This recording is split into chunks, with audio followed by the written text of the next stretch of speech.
All right, today's notes, we are going to look at comparing armies, actually contrasting the two armies here, the British and the American, because as I have been talking about in the last couple of weeks, we're starting the American Revolutionary War.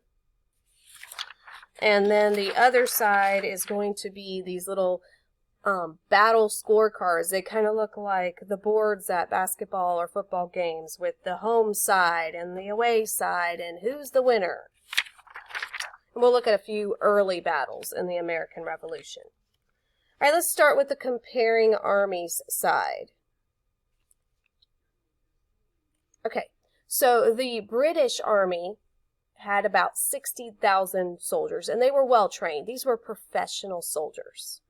In contrast, the American Army had up to 19,000 soldiers. That's a big difference. That's a difference of over 40,000 people. So just looking at the size alone, this tells us that the British had the clear advantage in this war. And then we get on to reasons for fighting. Now, the British Army, these guys were professional soldiers. They were paid to fight. This was their job. In contrast, the colonial army, the American army, they were fighting for their homes and their freedom, which is kind of like what is happening right now in the Ukraine-Russia situation. I'm hearing a lot on the news how the numbers are higher for the Russians. They have more troops. They're better trained.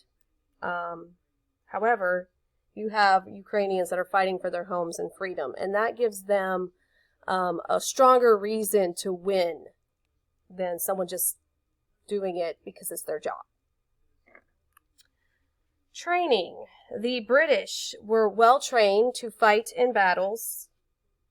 The Americans were not very well trained. They had some training, but the British were definitely better trained to engage in a war. Equipment. The British had muskets. Why does it keep looking like that? I don't want to show the next row. Okay. They had muskets with bayonets. They also had adequate uniforms and shoes.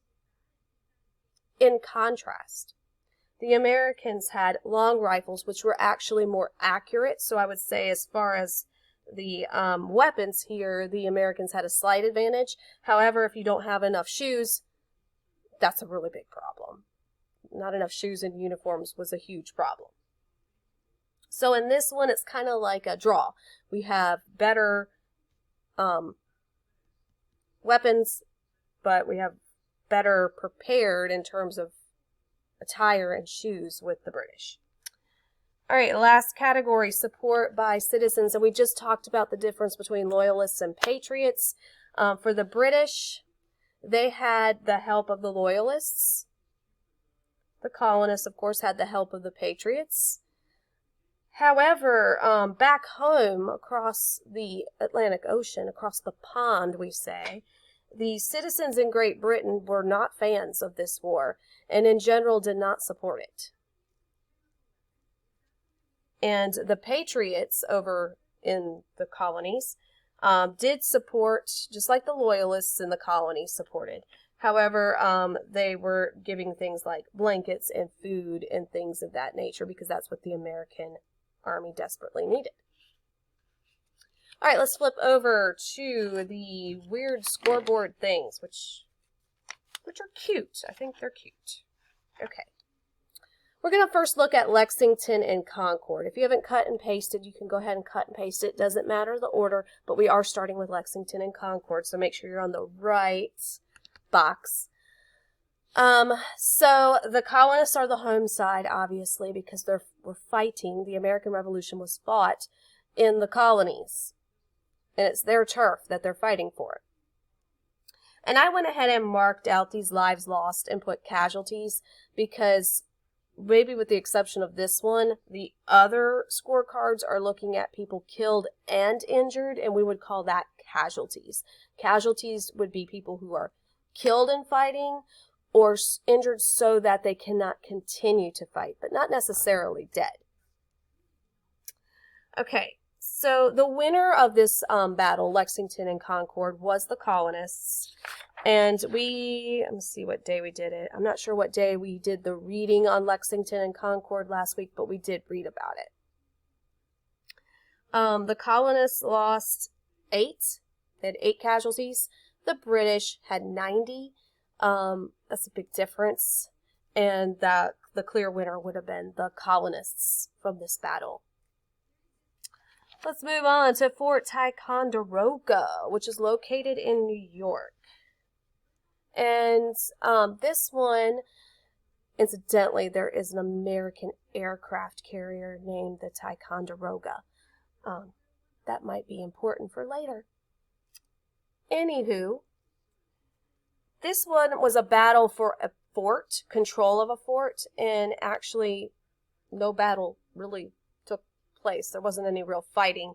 There were 0 casualties on both sides, and the colonists successfully took the fort.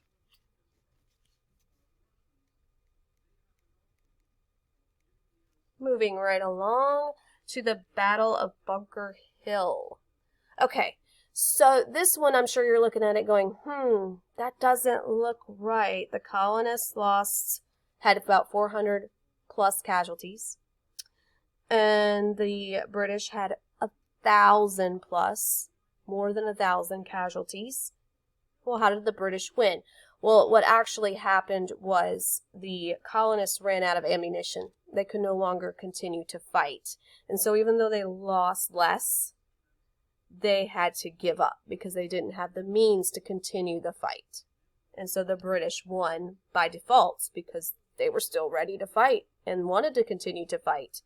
And their opponent was unable to do so. So the British would be the winner here. All right, last one is looking at all 3 of these together. So doing the math, we have 408 for the colonist side. And we'll change that to casualties. We do the math for the British, 1,090. Casualties. All right. And they don't want us to give a winner for this because the war wasn't over yet. So just based on the early battles, we had some that went in the favor of the colonists, some that went in favor of the British. The war is not over yet. We have to see how this turns out, which, spoiler, because we are not part of Great Britain anymore, the United Kingdom, the Americans do win the war. But at this point, it wasn't so clear who was going to win. And like we went over here before, in some areas the British have the advantage, in some areas the colonists have the advantage. But if you're just going to go with the training and the number, which is usually the most important, it's the favorite to win, the one most likely to win, would have been the British. And that is actually not how it turned out. All right, question for points. So earlier in the video, I said that one of these has an aircraft carrier named after it. One of those big, long Navy ships that airplanes land on and fly off of in battle. Which one of these is it named after? Put a little star, like if you think it's named after early battle scoreboard, put a big star here. If you think it's named after Lexington and Concord, put a big star here. If you think it's named after Fort Ticonderoga, put a big star here. Or if you think it's named after Bunker Hill, put a big star here. If you can't remember, you can go back and rewatch it. Make sure your name is on this. I'm not going to give the prize to you if your name is not on it. Put your name on it. Put it in the basket.